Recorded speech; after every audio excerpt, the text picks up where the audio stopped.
in Hobbs, New Mexico, nobody had ever heard of rice. What is rice?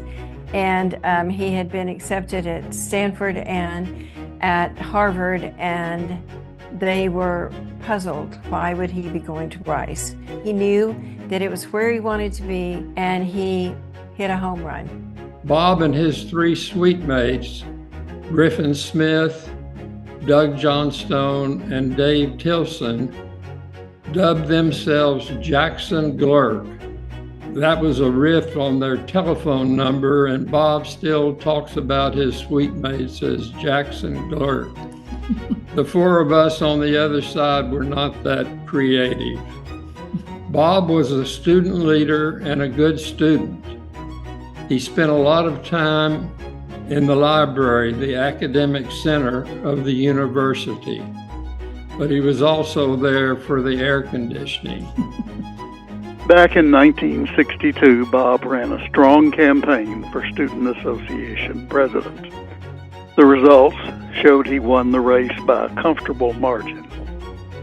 But set down this: if in 1962, our classmates who voted in that election had not only known who Bob Clark was at age 19, but could have looked into the future and seen what he would become as a man, have seen what great-spirited things he would do over the course of a lifetime to help make Rice the esteemed university it is today.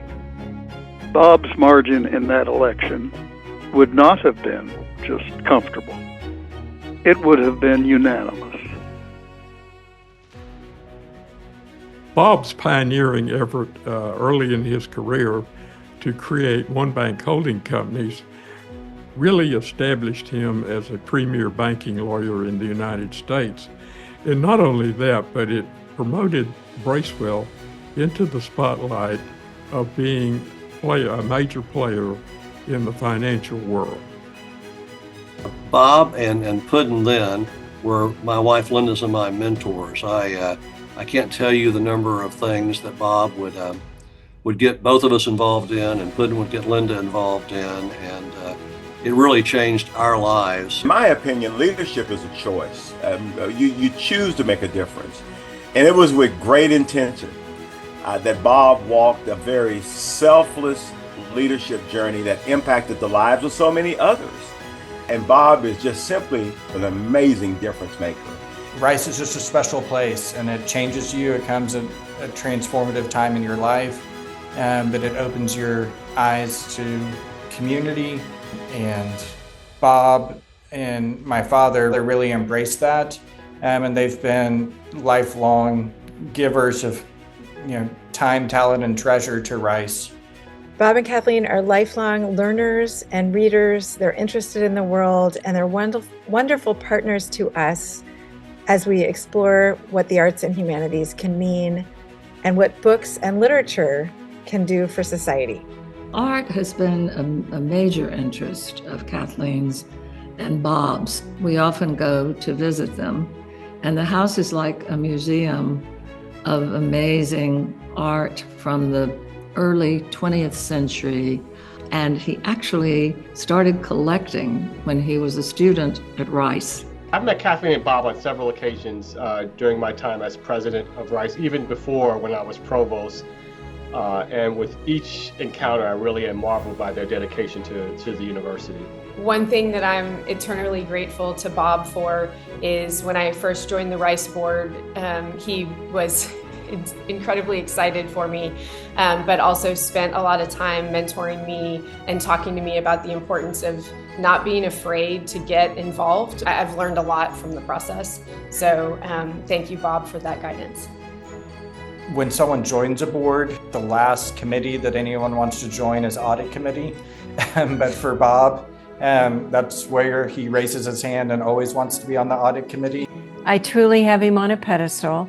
He has been there for me since I was just a little girl, and I got to play cars and trucks with him.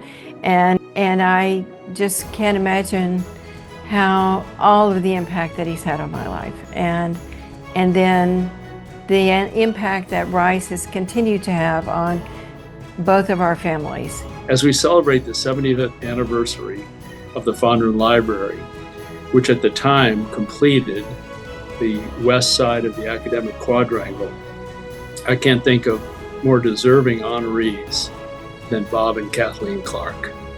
Thank you, Bob, for your leadership and service to Rice, always striving to make it a better, even better university. Bob and Kathleen, I want to tell you how pleased Linda and I are to have been a small part of your all's lives, how proud we are of you, what you've done for not only for Bracewell, but for the city of Houston.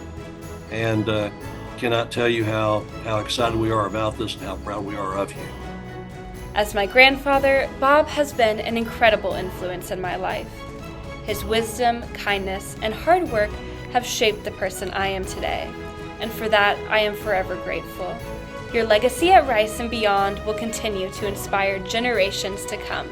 I just want to say thank you, Kathleen and Bob, for everything that you do for Fondren and for Rice University.